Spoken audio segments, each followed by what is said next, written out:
Hello guys, good morning. कैसे हैं आप सभी? मैं Lokendra Kumar, English lecturer, public inter college पट्टी मोड़ा कांड, मुरादाबाद। जैसा कि बेटा हमारा टॉपिक लगातार नरेशन चलता रहा है, उसी क्रम में आज भी हम नरेशन को ही कंप्लीट करेंगे। और हमारा ये आई थिंक नरेशन पर लास्ट वीडियो होगा, लास्ट लेक्चर होगा और लगभग हमारा नरेशन आज समाप्त हो जाएगा। जो ये लेक्चर है 68 लेक्चर है, लेक्चर संख्या हो रही है हमारी और 68 हमारा लेक्चर है आज। और मैं सोचता हूँ कि सभी बच्चों ने बहुत अच्छा सा वर्क किया है, अच्छी तरीके से अपना रेस्पॉन्स किया है और अच्छी तरीके से सभी लोगों ने सीखा है। तो बेटा मैंने आपको नरेशन में नरेशन जो मैंने आप लोगों को हमारा जो गतिमान है नरेशन के अंतर्गत मैंने आप लोगों को असर्टिव पढ़ा दिया, असर्टिव पढ़ा दिया, इंट्रोगेटिव पढ़ा दिया, इम्परेटिव पढ़ा दिया, एक्सक्लेमेटरी कंप्लीट करा दिया है। और आज हमारा ऑप्टेटिव आता है। ऑप्टेटिव यानी इसके 2 लेक्चर होंगे, एक लेक्चर ये होगा और एक और लेक्चर और हमारा नरेशन फिनिश हो जाएगा। तो आज हम ऑप्टेटिव सेंटेंस को हम लोग बनाएंगे, जानेंगे कि एक ऑप्टेटिव सेंटेंस होता है उसको हम लोग डायरेक्ट से इनडायरेक्ट में कैसे बदलते हैं, किन किन नियमों का हम लोग प्रयोग करते हैं जब हम ऑप्टेटिव सेंटेंस को इनडायरेक्ट में लेकर जाते हैं। तो सबसे पहले हमें ये जानना है, it is very necessary to know what is the optative sentence. सबसे पहले ये जानना हमें बहुत जरूरी है कि ऑप्टेटिव सेंटेंस है क्या, और जब हमें पता होगा तभी तो हम लोग ऑप्टेटिव सेंटेंस को चेंज करेंगे। तो हमारा टॉपिक होगा ऑप्टेटिव सेंटेंस को, ऑप्टेटिव सेंटेंस को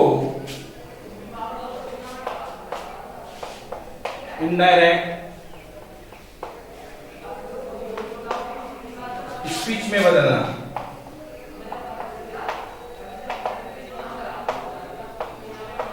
ये यानी ऑप्टेटिव जो सेंटेंस है उसको हमें इनडायरेक्ट स्पीच में बदलना है। ये हमारा लास्ट हमारा जो सेंटेंस है ये हमारा 5 नंबर का सेंटेंस है, ई नंबर का सेंटेंस है। मैंने आपको, आप देखोगे शुरू वाले लेक्चर का जब हमारा डायरेक्ट इनडायरेक्ट मैंने शुरू कराया था तो मैंने बताया था 5 प्रकार के वाक्यों का डायरेक्ट से इनडायरेक्ट बदला जाता है।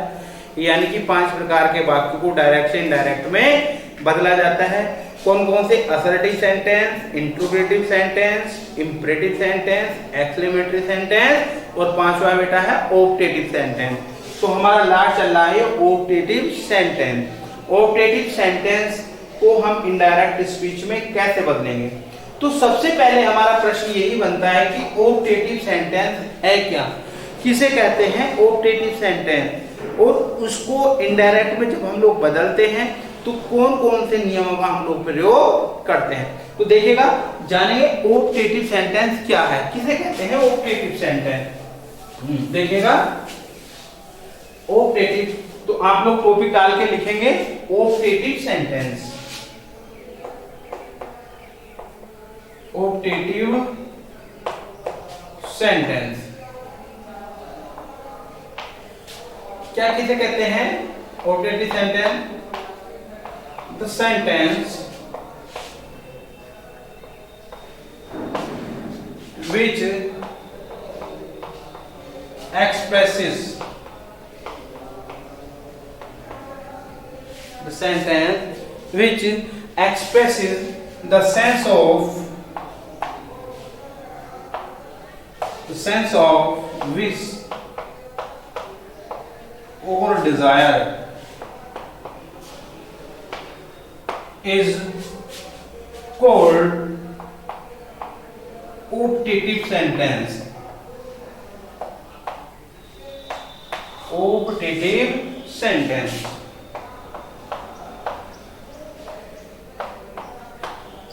ये इसकी डेफिनेशन हो गई ऑप्टेटिव सेंटेंस की। क्लियर? ये हमारा ऑप्टेटिव सेंटेंस क्या डेफिनेशन है?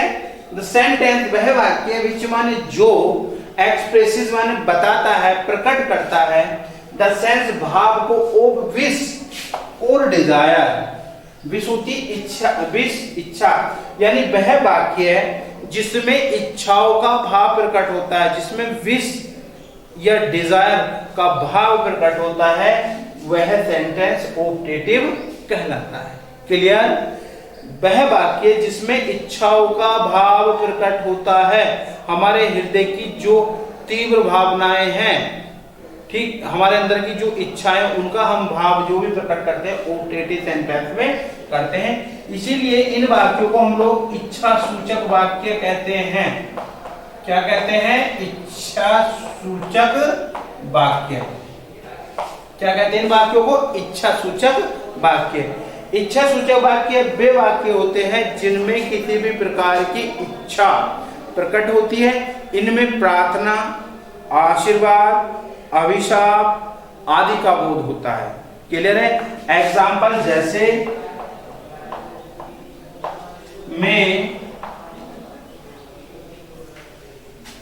मैं गॉड ब्लेस, मैं लिव लॉन्ग, 1 मिनट, मैं you live long, you live long, exclamatory चिन्ह। मैं यहां पर मैं ईश्वर से प्रार्थना की गई है। ये ध्यान रखना, ऑप्टेटिव सेंटेंस हमेशा मैं से ही प्रारंभ होंगे। किसी से प्रारंभ होंगे? मैं से। तो यहां पर ईश्वर है मैं का मतलब। मैं यू लिव लॉन्ग, मैं प्रार्थना करता हूं ईश्वर से, यू लिव लॉन्ग, कि तुम्हारी उम्र यानी तुम्हारी आयु लंबी हो। मैं ईश्वर से प्रार्थना करता हूं कि ईश्वर तुम्हें लंबी आयु दे, ईश्वर आपको दीर्घ आयु दे। ठीक। दूसरा, गॉड ब्लेस यू, या दूसरा सेंटेंस या ऐसा कह सकते हैं, मे God help you, may God help you, भगवान आपकी मदद करे, ईश्वर आपकी मदद करे, अल्लाह परमेश्वर आपकी मदद करे। यानी क्या यहाँ पर प्रार्थना की गई, तो ये हमारा ऑप्टेटिव सेंटेंस होता है। ठीक, इसे ही हम लोग ऑप्टेटिव सेंटेंस कहते हैं। किसे कहते हैं? वह वाक्य देख लीजिएगा, the sentence which expresses the sense of wish और desire is called optative sentence. वह वाक्य जिसमें इच्छा का भाव प्रकट होता है उसे ऑप्टेटिव सेंटेंस कहते हैं। जैसे may you live long, may God help you, good night, good evening, good bye, ये सब हमारे किस चीज में आते हैं? ऑप्टेटिव में आते हैं।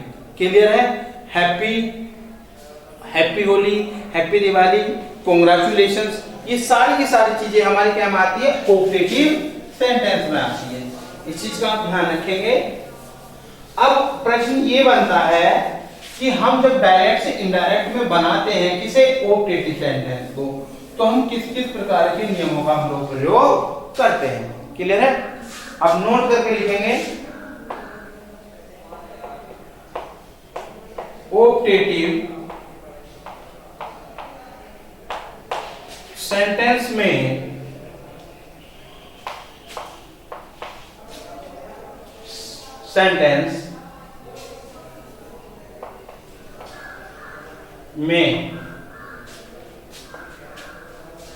से प्रारंभ होता है,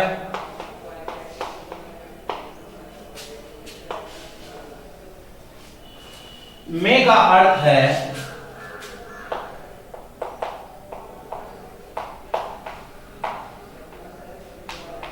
ईश्वर से यानी गॉड, ईश्वर से प्रार्थना करना, प्रार्थना करने का भी भाव प्रकट हो सकता है, आशीर्वाद देना,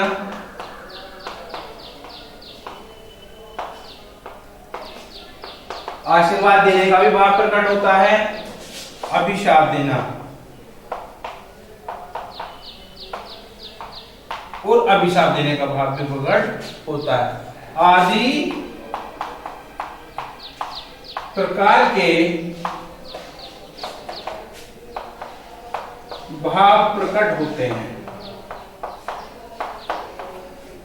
ये यदि ऑप्टेटिव सेंटेंस में से शुरू होता है, प्रारंभ होता है, और में का अर्थ है ईश्वर यानी गॉड से प्रार्थना करना हो सकता है, आशीर्वाद करना हो सकता है, अभिशाप देना हो सकता है, कुछ भी हो सकता है। वो वाक्य पर डिपेंड करेगा कि वाक्य में क्या किया गया, या इच्छा प्रकट करना भी हो सकता है। ठीक है नहीं? अभिशाप देना और यहाँ पर इच्छा प्रकट करना भी हम लोग लिख सकते हैं, इच्छा प्रकट करना। ये प्रकार के भाव देता है आदि प्रकार का भाव प्रकट होता है। और जब हम इस वाक्य को डायरेक्ट से इनडायरेक्ट में परिवर्तन करेंगे, ध्यान से सुनेंगे, जब हम में से शुरू होने वाले वाक्य को डायरेक्ट से इनडायरेक्ट में परिवर्तन करेंगे तो वाक्य के रिपोर्टिंग वर्ब के सेड टू को वाक्य के भाव के अनुसार, अगर आशीर्वाद का है तो ब्लेस्ड में, अभिशाप का है तो कर्स्ड में, प्रार्थना का भाव है तो प्रेयर्ड में बदलते हैं। क्लियर है? देखिएगा, यहां देखिएगा, ऑब्जेक्टिव सेंटेंस में से प्रारंभ होता है और इसका अर्थ ईश्वर से प्रार्थना करना, तो इसका मतलब है क्या क्या मतलब है? प्रार्थना करना, आशीर्वाद देना, इच्छा प्रकट करना या फिर अभिशाप देना आदि का भाव प्रकट होता है। ठीक, आगे देखेंगे। इस प्रकार के वाक्यों को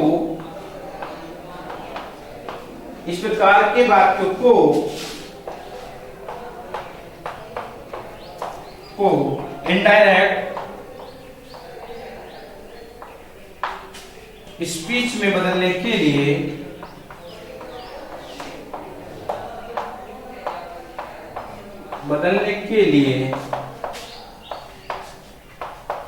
निम्न प्रकार के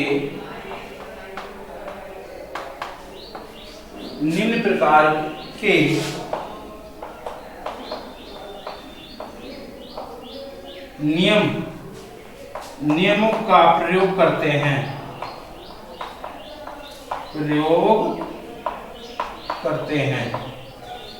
देख लीजिएगा एक बार और, सही तरीके से कॉपी पे नोट करना है।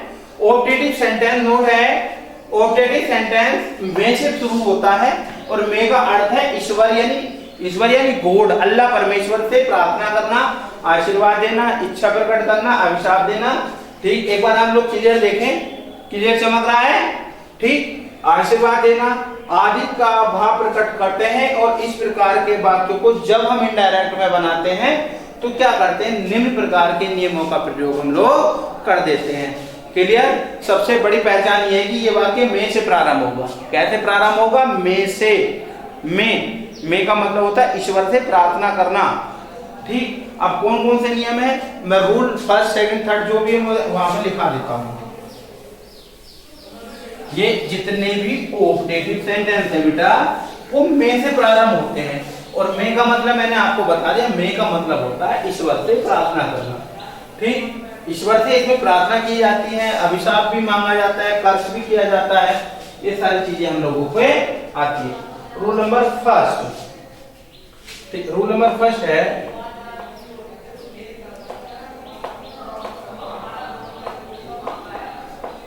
यदि रिपोर्टेड स्पीच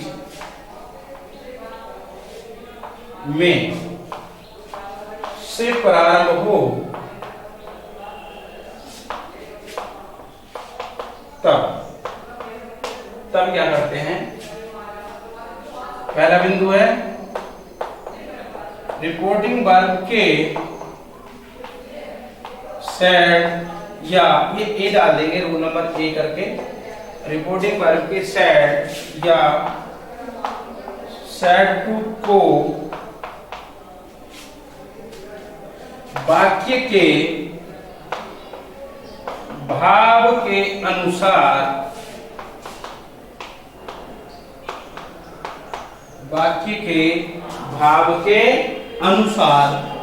प्रेयर्ड होता है प्रार्थना करना। क्या मतलब होता है इसका? प्रार्थना करना। ठीक, दूसरा कार्य, 1 मिनट, कार्य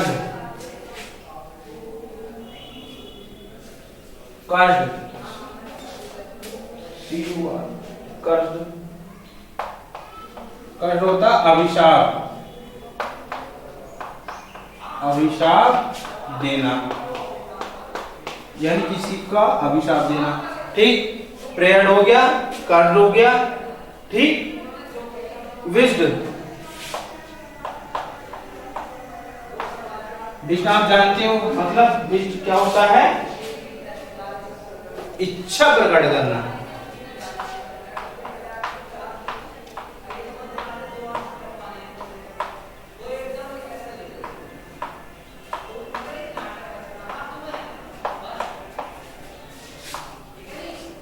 ये ध्यान रखना,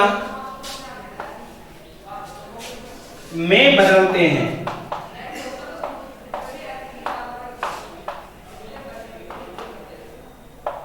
देख लीजिएगा, बहुत ही महत्वपूर्ण है। यदि रिपोर्टेड स्पीच में से प्रारंभ हो, कैसे प्रारंभ हो? में से, तो क्या करेंगे? रिपोर्टिंग वर्ब के सैड या सैड टू को वाक्य के भाव के अनुसार प्रेयर, प्रेयर मतलब प्रार्थना करना, कर्ज मतलब अभिशाप, किसी को अभिशाप देना, या फिर विष्ट भी मतलब इच्छा प्रकट करने में बदल देते हैं। तो क्या में बदला जाएगा? या तो प्रेयर में बदला जाएगा, या फिर कर्ज में बदला जाएगा, और या फिर विष्ट में बदला जाएगा। ठीक, बदला क्या में? ये जब बदला जाएगा तो हम लोग क्या करेंगे? वाक्य का अर्थ देखेंगे, वाक्य का भाव देखेंगे, भाव वहां पर कैसे प्रकट हो रहा है।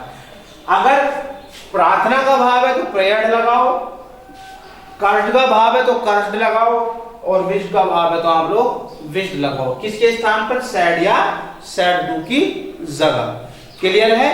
फिर से समझो, यदि में दिया हो तो हम लोग सैड या सैड टू को वाक्य के भाव के अनुसार विष्ट, कर्ज, प्रेयर्ड में बदलते हैं, जैसा वाक्य का अर्थ हमारे सामने प्रकट हो रहा है। देख लीजिएगा रूल सही से।